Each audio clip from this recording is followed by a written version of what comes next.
বালি দাদা,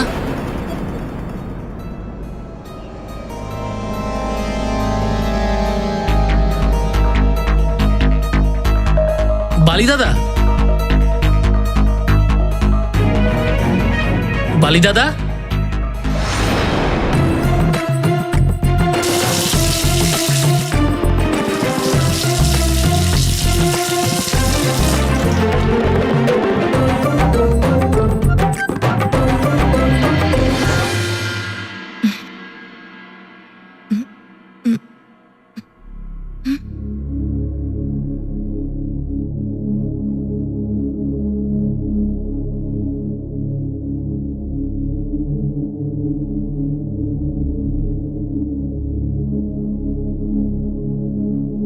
পুত্র মারুতি ভোরে উঠেই কোথায় চলে গেল?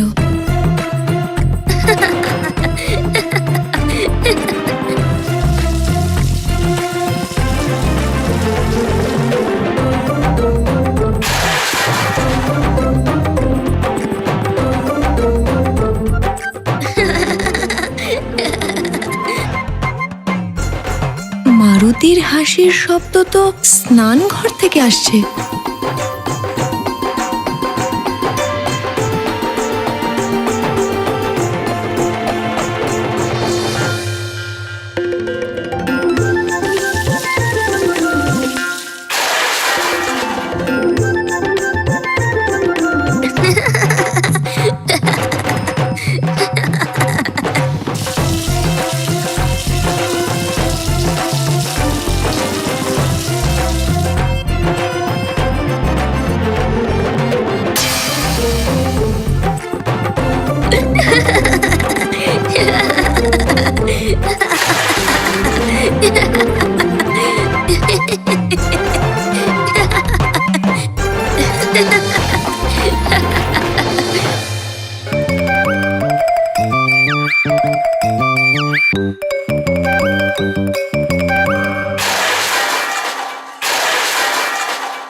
হে শিব শঙ্কর, এসব কে করলো?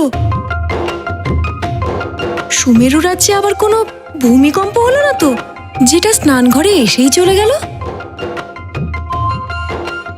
মা, এসব মারুতি করেছে। কিন্তু পুত্র, তুমি কোথায়? মা এখানে পর্দার পেছনে।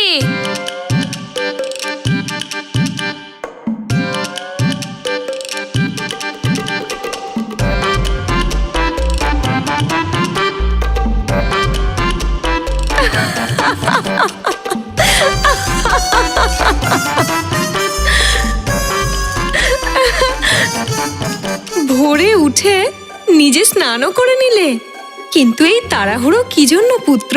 মা, তোমার পুত্র মারুতি প্রতিযোগিতার জন্য যাচ্ছে। কিন্তু মা, মারুতি এটা কেন পড়তে পারছে না?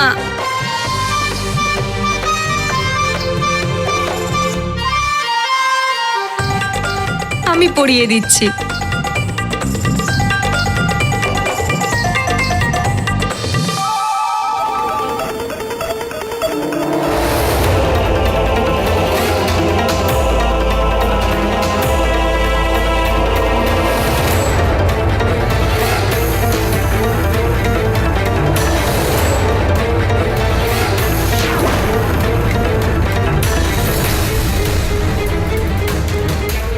যদি আজ প্রতিযোগিতার ছলে ওই মর্কট বৃক্ষাসুরের কাছে পৌঁছে ওর হাত থেকে বেঁচে যায়, তাহলে আমি মহানতম কি অদ্ভুত গদা দিয়ে সমস্ত বিধির বিধান বদলে দেব।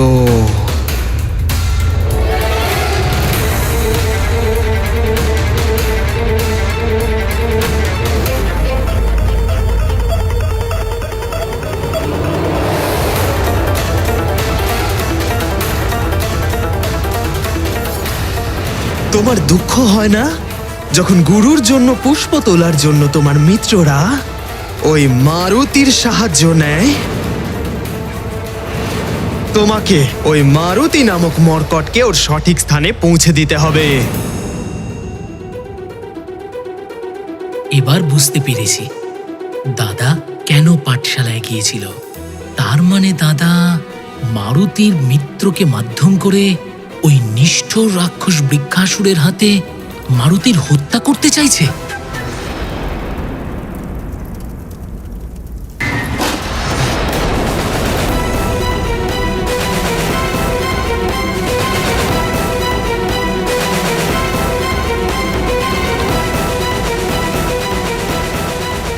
দাদা, যাও, আমার চোখের সামনে থেকে দূর হয়ে যাও। আমি সব শুনে ফেলেছি দাদা।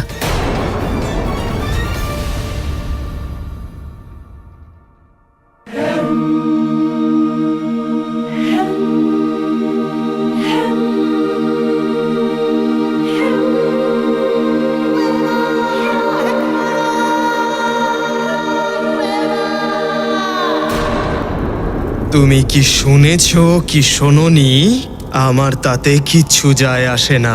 অবশ্যই যায় আসে দাদা। তুমি যেটা করতে চলেছ সেটার ক্ষতিপূরণ আমাদের সবাইকে দিতে হবে। আর তোমার দুষ্কর্মের কারণে শুধু তোমার গৌরবই নয়, বরং গোটা কিষ্কিন্ধার মান সম্মান ধুলোয় মিশে যাবে। তুমি কি এটাই চাইছো? কিষ্কিন্ধার মান সম্মান তুমি আমার মতো মহানতমের ওপর ছেড়ে দাও সুগ্রীবা, দ্রুত আমার পথ থেকে সরে যাও।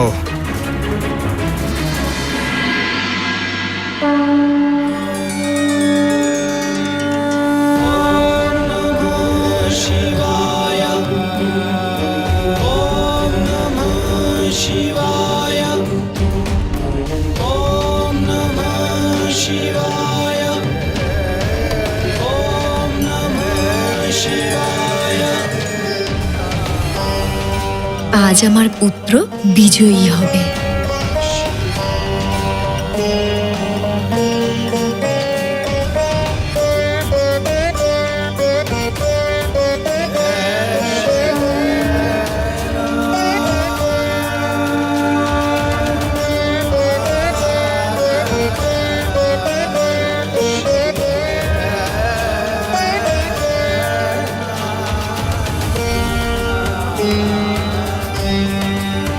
মহান, আর তুমি ওই অবোধ বালক মারুতিকে ওই নিষ্ঠুর রাক্ষস বৃক্ষাসুরের হাতে তুলে দিয়ে তুমি নিজেকে মহানতম ভাবো?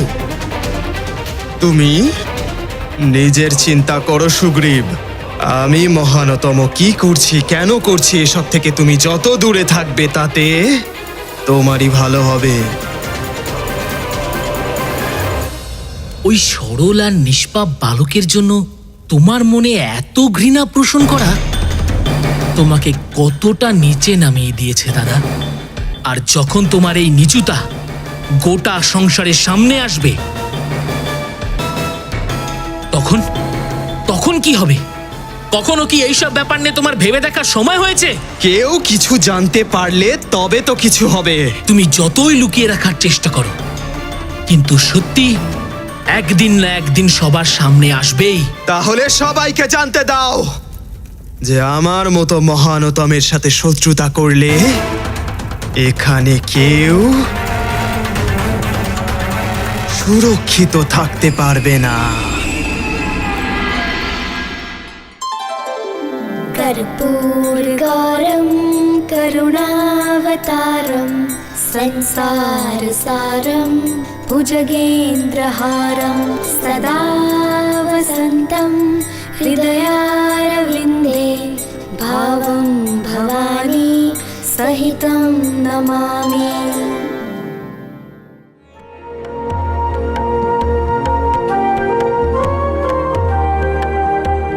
ওম নমঃ শিবায়, ওম নমঃ শিবায়, ওম নমঃ শিবায়, ওম নমঃ শিবায়।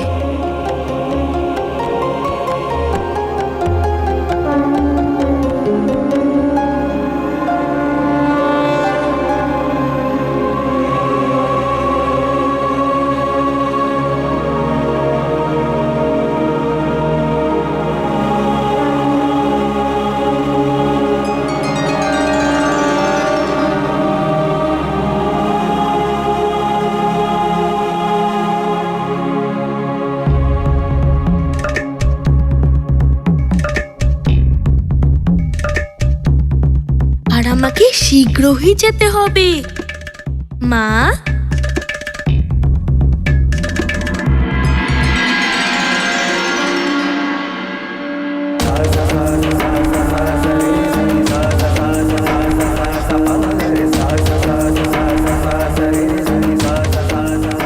মা, আমি প্রতিযোগিতার জন্য যাচ্ছি।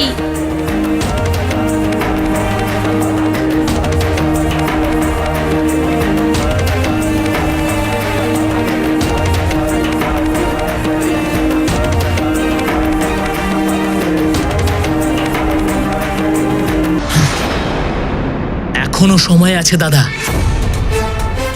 নিজেকে মহান করার আগে নিজের কর্মকে মহান করো।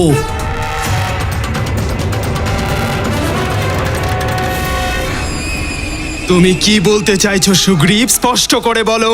আমি বলতে নয়, তোমায় জিজ্ঞাসা করছি, ওই বালক মারুতি তোমার কি ক্ষতি করেছে যে তুমি ওর প্রাণ কেড়ে নেওয়ার জন্য ওর প্রিয় মিত্রের প্রাণকেও বিপদে ফেলছো?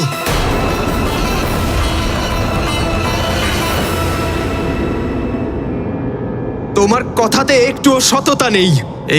এই সব মিথ্যে। এসব সত্যি দাদা। আমি নিজের কানে শুনেছি যখন তুমি ওই সরল সাদাসিধে নীলকে মারুতির বিরুদ্ধে উস্কাচ্ছিলে আর বালকদের সামনে মারুতিকে প্রতিযোগিতার জন্য আমন্ত্রণ করছিলে। বালকদের মধ্যে প্রতিযোগিতা, এতে অনুচিতের কি আছে? অনুচিত হলো এটাই যে তুমি এই প্রতিযোগিতা শুম্ভ সাধন বনের সামনে করছো। কেন ওই বালক মারুতির জন্য তোমার মনে এত ঘৃণা, যার জন্য তুমি বৃক্ষাসুরের সঙ্গে মিত্রতা করে নিজের আর কিষ্কিন্ধার মঙ্গল মনে করছো? এই সময় উচিত অনুচিত দেখার নয়। আর আমি যা করছি সে সব উচিত। আমি তো বুঝতেই পারছি না এই সব কিছু করার পিছনে তোমার উদ্দেশ্য কি? উদ্দেশ্য হলো ওই মর্কট। তোমাকে কতবার বলেছি যে দেবর্ষী নারদ স্বয়ং বলেছেন যে ভবিষ্যতে তোমার আর আমার মাঝে দাঁড়িয়ে ওই মর্কটের সাহায্য নিয়ে তুমি আমার পতনের কারণ হবে। কারণ হবে, কারণ হবে, কারণ হবে, কারণ হবে।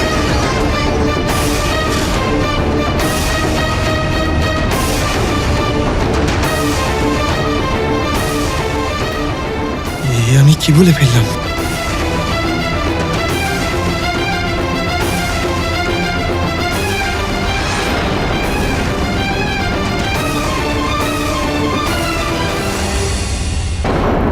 কি? দেবর্ষী নারদ এমন কথা বলেছিলেন? তুমি চুপ করে আছো কেন দাদা? আমি ভালো করে জানি এবার তুমি সত্যি কথা বলছো। বলো, দেবর্ষী নারদ তোমাকে আর কি বলেছিলেন? হ্যাঁ, এবার আমি সত্য বলছি। আর যদি তুমি পুরো সত্যটা জানতে চাও তাহলে শোনো। স্বয়ং দেবর্ষী নারদ ওই মর্কটের বিষয় বলার সময় আমায় বলেছিলেন যে ভবিষ্যতে তুমি আমার বিরুদ্ধে দাঁড়াবে আর ওই মর্কটের সাহায্য নিয়ে তুমি আমার বিনাশের কারণ হবে। তুমি শুনেছ? ওই মর্কটের সাহায্য নিয়ে তুমি আমার মতো মহানতমের বিনাশের কারণ হবে। আর এবার এই কথাটাও শোনো যে আমি মহানতম এমন কখনোই হতে দেব না। আর সেই জন্য মারুতির জন্ম হতেই তুমি আমাকে মিথ্যে কথা বলে ওর বিরুদ্ধে করে দিলে। তোমার কি তোমার ভাইয়ের উপর এতটুকু বিশ্বাস নেই? হ্যাঁ, তোমার উপরে বিশ্বাস নেই। আর তোমাকে বিশ্বাস করব আমি? তুমি তো এখন থেকেই ওই মর্কটের গুণগান করতে ক্লান্ত হও না। তাহলে ভবিষ্যতে আমি তোমার থেকে আর কি আশা করতে পারি? তার মানে তুমি এই সব কিছু কিষ্কিন্ধা আর নিজের পরিবারের জন্য করছিলে না, বরং নিজের স্বার্থের জন্য করছিলে। তাহলে তো প্রয়োজন হলে পরে তুমি আমাকেও রাস্তা থেকে সরিয়ে দেবে, তাই না দাদা?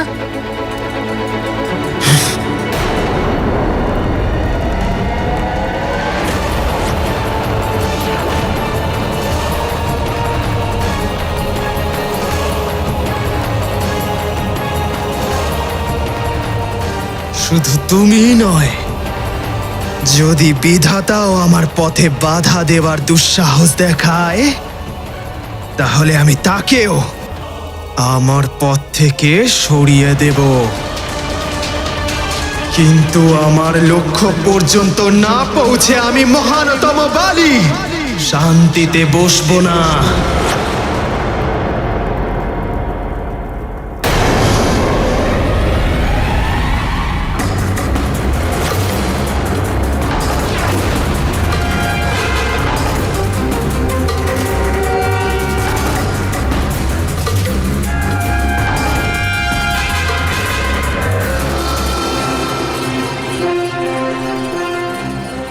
একজন ভাই সত্যের সাথে দাঁড়িয়ে আছে, তো অন্যজন অসত্যের ঘোরে রয়েছে।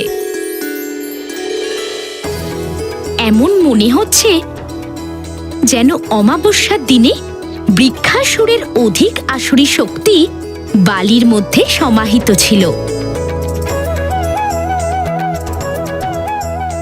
হ্যাঁ প্রিয়া, রাম আর রাবণ কোথাও বাইরে নয়, প্রত্যেক প্রাণীর হৃদয়ে বাস করে।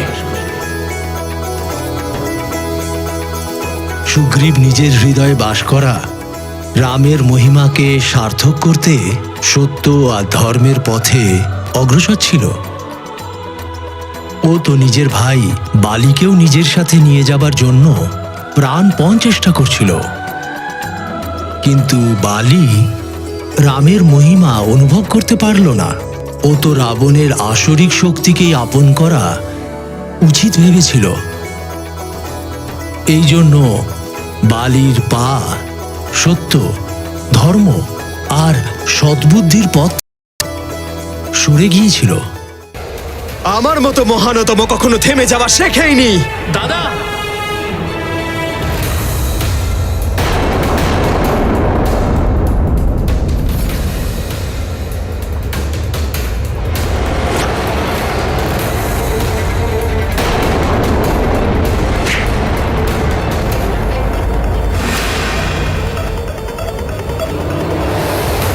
নিজের সীমা লঙ্ঘন করার চেষ্টা করো না দাদা। আর তুমিও আমাকে আটকানোর দুঃসাহস দেখিও না।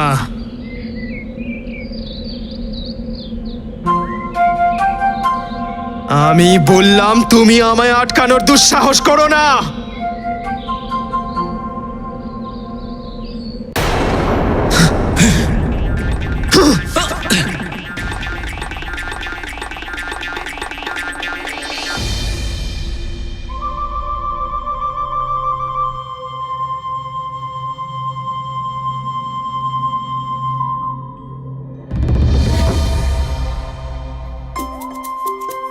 নল, মারুতি এখনো কেন আসেনি?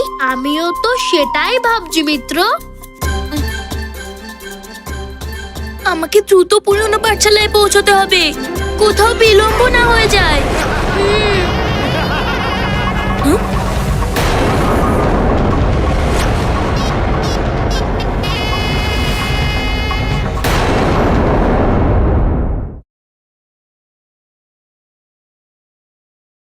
পুরনো পাঠশালা? মা বলেছিল যে আমার থেকে অনুমতি না নিয়ে রাজভবনের বাইরে যাবে না। আমাকে এক্ষুনি ওনার অনুমতি নিতে হবে।